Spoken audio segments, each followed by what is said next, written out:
Bonjour à tous c'est le dans ma Mangatech 4. Je vous mets la playlist en haut, en dans le truc d'information.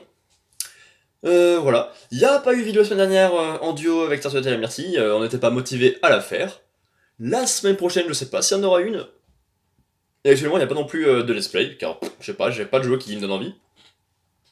J'aurais dû jouer à The Last of Us 2, mais voilà, je suis pas tout de suite dans le mood, alors voilà. Pour l'instant, il n'y a que mes séries à moi, une semaine sur deux.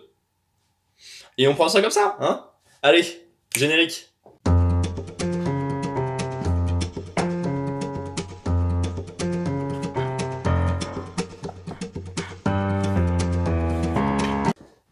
Jiro est un adolescent descendant d'une famille de ninjas qui a la capacité de parler avec les animaux et qui a un tempérament plutôt bagarreur.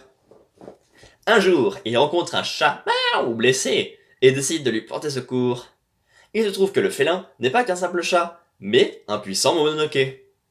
Poursuivi par un autre Mononoke, voulant le pouvoir décrit comme infini de Rago, le chat, Jiro se fait tuer. Pour secourir son sauveur, Rago décide de fusionner avec lui, ce qui donne naissance au premier être combinant un Mononoke et un humain. 5 tomes sortis entre février 2018 et janvier 2019 composent cette série, et c'est dispo chez Kiyun. Mais que dire sur ce titre? Dans un premier temps, on peut dire que pour un premier essai, et dont la fin a été précipitée, cette série s'en sort quand même de manière très honorable.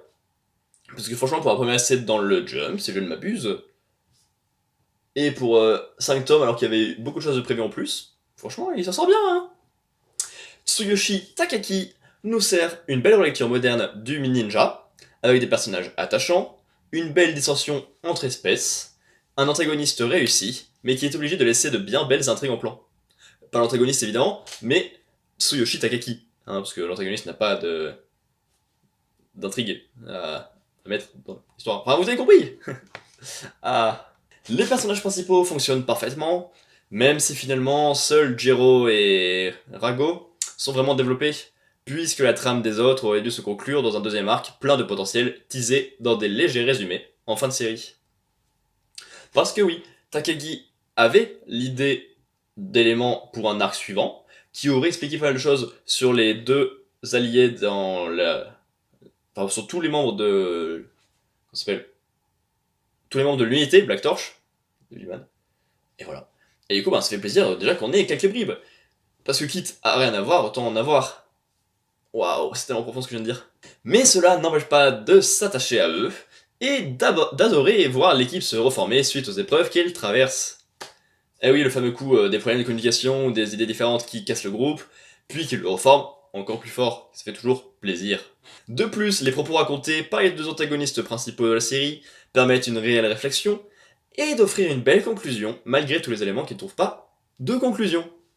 C'est quand même bien fait ce monde. La guerre entre les humains et les Mononoke est très intéressante, en particulier au travers d'Amagi, qui prend ses désirs pour ceux de toute son espèce, contrairement à son second, qui est beaucoup plus mesuré, mais pas moins réussi.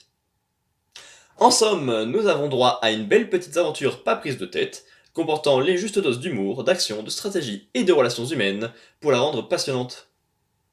Mais les phases d'entraînement classiques sont portées par de nouveaux personnages qui livrent une histoire aux petits oignons. Remonter à la poêle là. Remonter, c'est pas le bon verbe, je pense.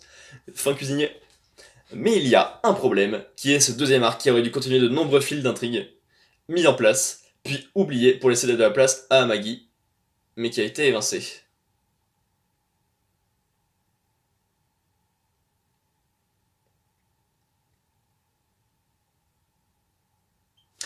On ne peut donc qu'espérer que la nouvelle série de ce nouvel auteur prometteur rencontre plus de succès. Verdict avec Earthgear qui a déjà 3 tomes disponibles chez Kiyun et que j'apprécie fortement.